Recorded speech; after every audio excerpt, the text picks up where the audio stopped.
Friends, welcome back. Myself, Atish Jain. Friends, ఛానల్ని ఇంకా ఇప్పుడు వరకు సబ్స్క్రైబ్ చేయలేదంటే ప్లీజ్ ఛానల్ని సబ్స్క్రైబ్ చేయండి అండ్ పక్కనున్న బెల్ ఐకాన్ మీద కూడా క్లిక్ చేయండి సో దట్ నేను అప్లోడ్ చేసే ప్రతి వీడియోకు నోటిఫికేషన్ ఇమ్మీడియట్గా మీకు వస్తుంది.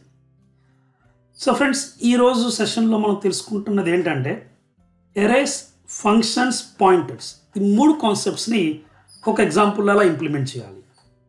ఓకేనా ఫ్రెండ్స్, ప్రీవియస్ ఎగ్జాంపుల్లో నేను మీకు ఒక ఎరే యొక్క అడ్రస్ని పాయింటర్ వేరియబుల్కి ఎలా అసైన్ చేయాలి అన్నది ఎక్స్ప్లెయిన్ చేశాను. బట్ ఈ ఎగ్జాంపుల్ ఏం చేస్తానంటే ఒక ఎరే యొక్క అడ్రస్ని ఫంక్షన్కి మనం ఎలా పాస్ చేయాలి అండ్ ఆ ఫంక్షన్ డెఫినేషన్ ఏంటంటే ఆ ఎరే అడ్రస్ని ఏ విధంగా రిసీవ్ చేసుకుంటుంది దాని మీద ఒక చిన్న బేసిక్ ఎగ్జాంపుల్ని డిజైన్ చేద్దాం మనం. బట్ కాన్సెప్ట్ ఏంటంటే ఒక ఎరే అడ్రస్ని ఫంక్షన్కి మనం ఎలా పాస్ చేయాలి. ఓకే, అండ్ దాని చుట్టూరు ఒక ఎగ్జాంపుల్ని డిజైన్ చేయడానికి ట్రై చేద్దాం. సో ఫస్ట్ ఆఫ్ ఆల్ ఏం చేస్తానంటే కాన్సెప్ట్ని ఎక్స్ప్లెయిన్ చేస్తాను ఫ్రెండ్స్. జస్ట్ ఇమాజిన్ మీరు ఒక ప్రోగ్రామ్ స్టార్ట్ చేశారు అండ్ దాంట్లో ఇంటీజర్ ARR ఆఫ్ 10 అని చెప్పి ఒక ఎరేని డిక్లేర్ చేసి దాంట్లో కొన్ని వాల్యూస్ని స్టోర్ చేశారు. Okay, so array name ARR and మీరు చూడొచ్చు అక్కడ పిక్చర్లో టోటల్గా మనకి ఏంటంటే 10 ఎలిమెంట్స్ ఉన్నాయి. అండ్ ఎరే అడ్రస్ అనేది చెప్పాను కదా మీకు, ప్రతి 4 బైట్స్లో మనకు ఒక నంబర్ స్టోర్ అవుతుంది. Because one integer number occupies 4 bytes of space in the main memory. So 430 అనే మెమరీ అడ్రస్లో ఒక నంబర్ స్టోర్ అయింది, 434లో ఇంకోటి, 438లో ఇంకోటి. ఆ విధంగా ఏంటంటే లాస్ట్ మెమరీ అడ్రస్ వచ్చి మనకి 464. ఓకే, ఇండెక్స్ నెంబర్స్ కూడా ఇచ్చాను. ఓకే, ఇండెక్స్ నెంబర్తో మనం ఏం ప్రస్తుతం వర్క్ చేయట్లేదు, జస్ట్ మీకు ఐడియా గురించి ఇండెక్స్ నెంబర్స్ కూడా ఇచ్చాను. ఓకే, సో మీరు ఏం చేస్తున్నారంటే మెయిన్ ఫంక్షన్లో డిస్ప్లే అన్న ఫంక్షన్ని కాల్ చేస్తున్నారు. ఆ డిస్ప్లే అన్న ఫంక్షన్కి ఏంటంటే ఎరేని పాస్ చేస్తున్నారు పారామీటర్ కింద. చూసారో లేదో మీరు చూడండి ఇక్కడ, ఇది ఫ్రెండ్స్. ఓకే, ఇప్పుడు ఏమవుతుందంటే కంట్రోల్ అనేది ఫంక్షన్ డెఫినేషన్కి వెళ్తుంది. సో ఇది గైస్, కంట్రోల్ అనేది ఫంక్షన్ డెఫినేషన్కి వెళ్ళింది. సో ఎప్పుడైతే కంట్రోల్ ఫంక్షన్ డెఫినేషన్కి వెళ్ళిందో ఈ డిస్ప్లే ఫంక్షన్లో మీరు ఏదైతే కనుక వాల్యూని పాస్ చేస్తున్నారో అది యాజ్ ఇట్ ఈస్గా ఏంటంటే మీకు డిస్ప్లే ఫంక్షన్ ఫార్మల్ పారామీటర్స్కి కాపీ అవుతుంది.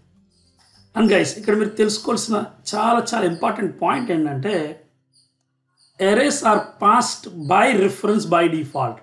అంటే ఇక్కడ మీరు యాంపర్సెంట్ సింబల్ ఇచ్చినా ఇవ్వకపోయినా బై డిఫాల్ట్ అనేది ఏంటంటే ఎరే ఒక అడ్రస్సే పాస్ అవుతుంది ఫంక్షన్ కాల్లో. అండ్ అడ్రస్సెస్ని స్టోర్ చేయడానికి మనకు కావాల్సిన వేరియబుల్స్ ఏంటి ఫ్రెండ్స్? పాయింటర్ వేరియబుల్స్ కదా.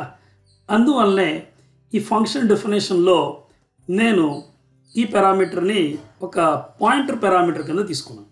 సో ఏమవుతుంది, బేస్ అడ్రస్ అంటే ఈ ఎరే ఎక్కడి నుంచి అయితే స్టార్ట్ అయిందో ఆ స్టార్టింగ్ బైట్ అడ్రస్ ఏదైతే ఉందో అది మనకి P అనే పాయింటర్ వేరియబుల్లోకి కాపీ అవుతుంది.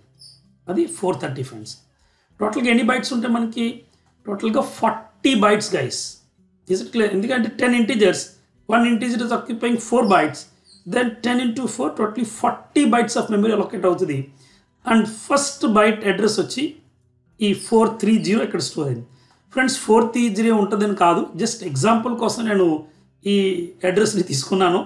ప్రోగ్రామ్ రాసేటప్పుడు అది ఏ అడ్రస్ని అలొకేట్ చేస్తుందో మనకి అప్పుడు తెలుస్తుంది, ఇప్పుడు తెలియదు. ఓకే, అండ్ మీరు అనుకోవచ్చు సార్ ఇక్కడ ఏంటి మీరు సెమీకాలన్ ఇవ్వలేదు. ఫ్రెండ్స్ ఇది జస్ట్ కాన్సెప్ట్ని ఎక్స్ప్లెయిన్ చేయడానికే కాబట్టి నేను ఇక్కడ ఎటువంటి సెమీకాలన్స్ని ఇవ్వలేదు. Is it clear? ప్రోగ్రామ్ రాసేటప్పుడు మాత్రం మీ ఎదురుగుండే ప్రతి లైన్ని రాసి చూపిస్తాను. Okay, don't worry. So friends, let's go to CFree ID and start writing the code. Friends, ఇది మన CFree ID and function pointer1.c అనేది program name. So first of all ఏం చేస్తానంటే ఒక ఎరేని డిక్లేర్ చేస్తాను ఫ్రెండ్స్. ఇంటీజర్ ARR, మీరు ఎరే name ఏదైనా ఇచ్చుకోవచ్చు. ఓకే, అండ్ ఆఫ్ 5 అంటాను ఎందుకంటే 5 ఎలిమెంట్స్ చాలు ఫ్రెండ్స్. ఎందుకంటే మీరు 10 ఎలిమెంట్స్ని తీసుకున్నా 5 ఎలిమెంట్స్ని తీసుకున్నా డిఫరెన్స్ అయితే ఏం లేదు, ప్రోగ్రామ్ లాజిక్ అయితే అలాగే ఉంటుంది. Okay, so I will say integer ARR of 5 and 5 ఎలిమెంట్స్ని స్టోర్ చేస్తాను ఇక్కడ.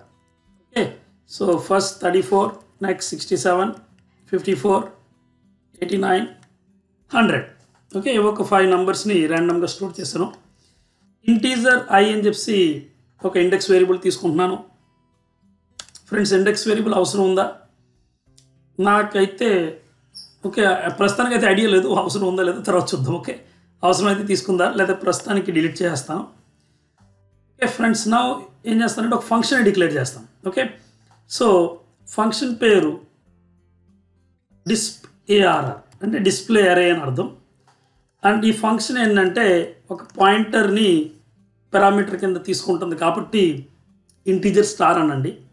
ఏం చేద్దారంటే ఈ 5 నంబర్స్ యొక్క సమ్ని ఫైండ్ అవుట్ చేసి మనం మెయిన్ ప్రోగ్రామ్కి రిటర్న్ చేద్దాం. సో రిటర్న్ టైప్ ఇక్కడ ఇంటీజర్ అని రాస్తాం. Is it clear? And friends, now here I will say print of some of అరే ఎలిమెంట్స్ ఈజ్ అని ఇచ్చి %d కామా disp_arr అనే ఫంక్షన్ని కాల్ చేస్తాను. ఇక్కడ మీకు ఏంటంటే ఎరేని ఇస్తాను.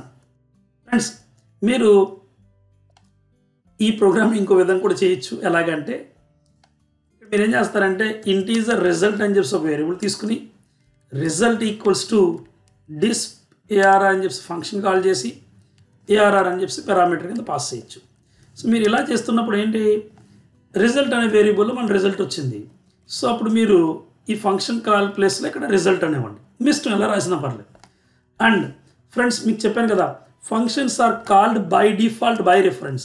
అంటే మీరు disp_arr ఫంక్షన్కి %arr అని ఇచ్చిన or disp_arr of %arr of 0th index.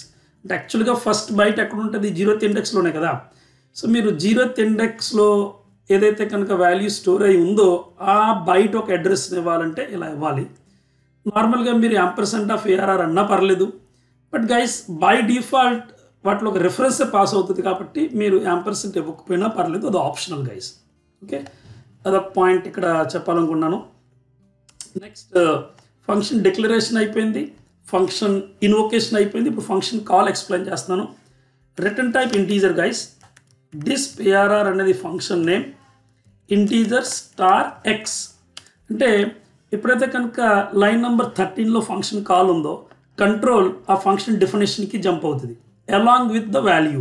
So ఇక్కడ మీరేం పాస్ చేస్తున్నారు, ఎరేని పాస్ చేస్తున్నారు. సో ఎరే యొక్క అడ్రస్ అనేది ఇక్కడ కాపీ అవుతుంది. సో అదేంటంటే ఎక్స్లో స్టోర్ అయింది. ఫ్రెండ్స్, ఇప్పుడు మనం ఏం చేద్దారంటే ఈ ఎక్స్ అనే మెమరీ అడ్రస్ ద్వారా మీన్స్ పాయింటర్ వేరియబుల్ ద్వారా ఎరేలో ఉన్న అన్ని ఎలిమెంట్స్ని ప్రింట్ చేద్దాం.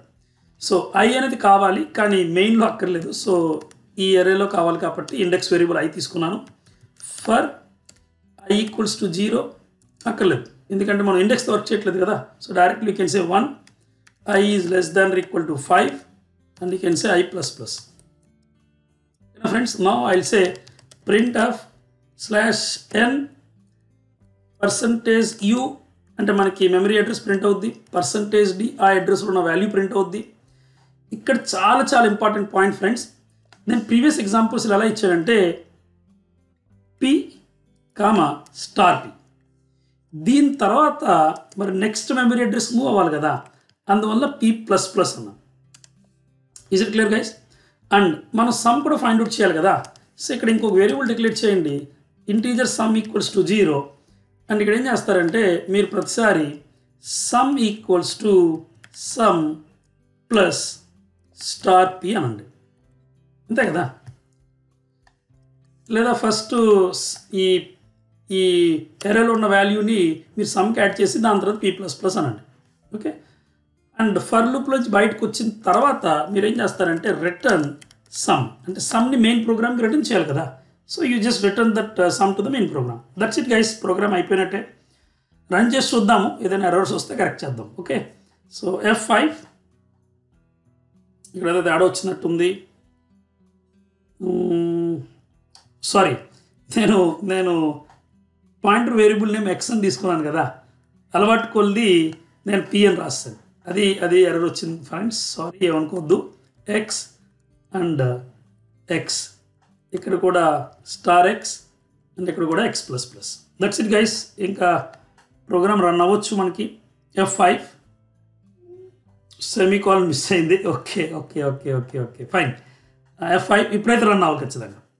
సూపర్ ఫ్రెండ్స్, మీరు ఏవైతే కనుక వాల్యూస్ పాస్ చేస్తారో 34, 67, 54, 89, 100 వాటిలో ఒక టోటల్ వచ్చేటప్పటికి 344. గైస్ మీరు ఒకసారి క్యాలిక్యులేట్ చేసి చూడొచ్చు. లేదా క్యాలిక్యులేషన్ ఎందుకు సార్ కొంచెం కష్టంగా ఉంది అంటే చిన్న నంబర్లు ఇవ్వండి, ఏముంది చిన్న చిన్న నంబర్లు ఇవ్వండి, అప్పుడు మీకు ఈజీ అవుతుంది కదా చిన్న నంబర్లు ఇస్తే. ఓకే, ఇప్పుడు మీరే క్యాలిక్యులేట్ చేయండి. 3 + 6 అంతా గైస్ 9, 9 + 5 14, 14 + 8, 14 + 8 అంతా 14 + 8 చెప్పండి. కామెంట్ లైన్లో 22, 22 + 1 ఎంత 25, 23. సో F5 గైస్ 23 వచ్చింది కదా, సూపర్. ఓకే పర్లేదు, నాకు మ్యాథ్స్ బాగానే వచ్చు. ఓకే ఓకే సో ఫ్రెండ్స్ మీరు చూడండి, ఇక్కడ మెమరీ అడ్రసెస్లో 4444 బైట్స్ డిఫరెన్స్ కనపడుతుంది మీకు. ఓకే కావాలంటే స్క్రీన్ సైజ్ని ఫాంట్ సైజ్ని ఇంక్రీజ్ చేస్తాను, క్లియర్గా చూడండి. ఓకే అండ్ 23 టోటల్ వచ్చింది. ఫ్రెండ్స్ ఇక్కడ ఒక చాలా చాలా ఇంపార్టెంట్ పాయింట్, అంటే ఈ వీడియోని మీరు ఇక్కడి వరకు చూస్తున్నారంటే ఒక చాలా ఇంపార్టెంట్ పాయింట్ ఉంది, అది కూడా తెలుసుకోండి. అదేంటంటే ఇప్పుడు మీరు మెమరీ అడ్రస్ని అంటే పాయింటర్ వేరియబుల్ ప్లస్ ఇచ్చి ఇంక్రిమెంట్ చేయొద్దు.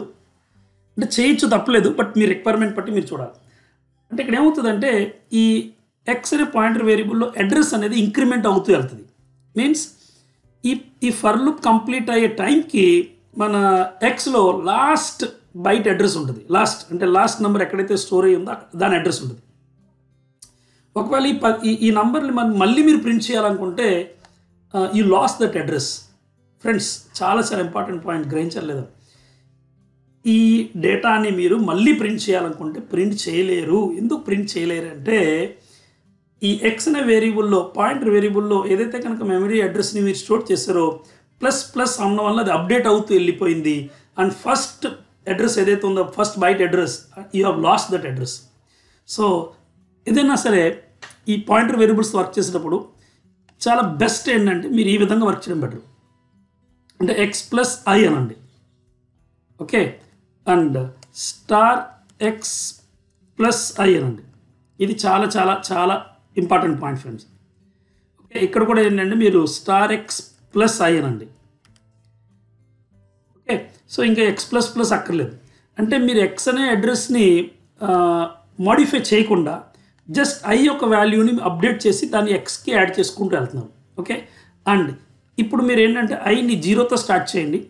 ఎందువలనంటే మీకు ఎక్స్లో ఏముంది ఫస్ట్ బైట్ అడ్రస్ ఉంది కదా, మీకు ఫస్ట్ వాల్యూ ప్రింట్ అవ్వాలనుకున్నప్పుడు ఏం చేయాలి, x+0 ఐ వాల్యూ అంత 0. అంటే మీ మెమరీ అడ్రస్ ఒకవేళ 430 అనుకోండి. సో 430 + 0 430 అక్కడ ఉన్న ఒక వాల్యూ ప్రింట్ అవుతుంది.